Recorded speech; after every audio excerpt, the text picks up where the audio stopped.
Et pour en savoir plus sur la pasteurisation, les 26 et 27 septembre prochains, vous organisez des journées conférences sur le thème.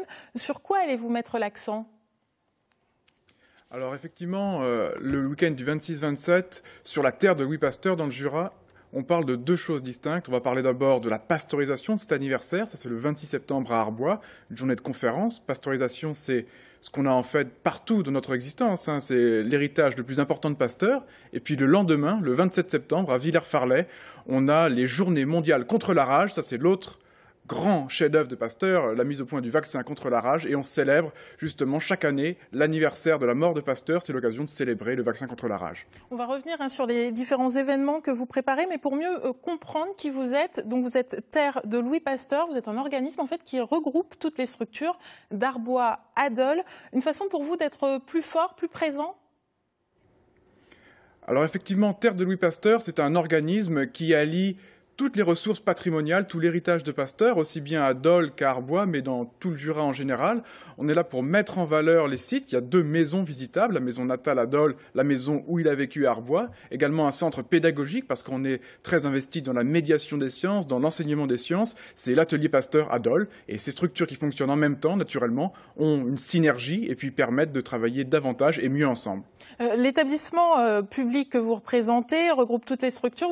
Vous existiez depuis 2013, mais les structures sont arrivées au fur et à mesure. Est-ce que vous avez vu que ça a porté ses fruits ?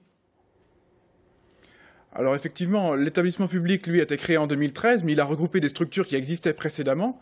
Ce qu'elle ne faisait pas forcément par le passé, c'était ce fameux travail en commun. Et progressivement, lorsqu'on les a regroupés au sein de Terre de Louis Pasteur, eh bien, on a pu mettre en lien les compétences des structures les unes avec les autres, avoir une politique de communication ordonnée, une politique de valorisation qui soit aussi coordonnée sur l'ensemble du territoire. Et puis on espère bien sûr que ça va nous apporter plus de notoriété, plus de rayonnement, et pour nous bien sûr, et largement pour le nom de Pasteur, pour le territoire du Jura qui a vu naître et travailler Louis Pasteur.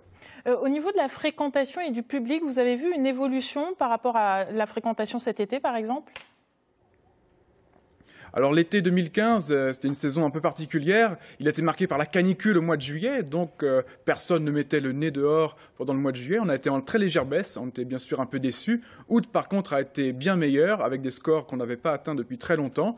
Et ça, on l'explique par l'offre qu'on a proposée, aussi bien à Dole, à la maison natale, en lien avec l'atelier Pasteur, par de l'animation scientifique, de l'interaction avec des médiateurs, ou à Arbois, par la mise en place d'une nouvelle visite, une visite numérique, avec l'apparition à la fin de Pasteur en réalité augmentée. Et vous le disiez, ce n'est pas fini, différents événements sont prévus. Quels sont les 2 prochains temps forts ? Alors les prochains temps forts, bien sûr, pour Terre de Louis Pasteur, ça va être la fête de la science au mois d'octobre, avec notamment sa déclinaison à Dole qu'on appelle le festival microscopique. C'est l'occasion de faire un fourmillement d'expositions, de conférences, de projections de cinéma, où on travaille pas uniquement sur les sites que gère Terre de Louis Pasteur, mais en lien avec plein d'autres sites culturels.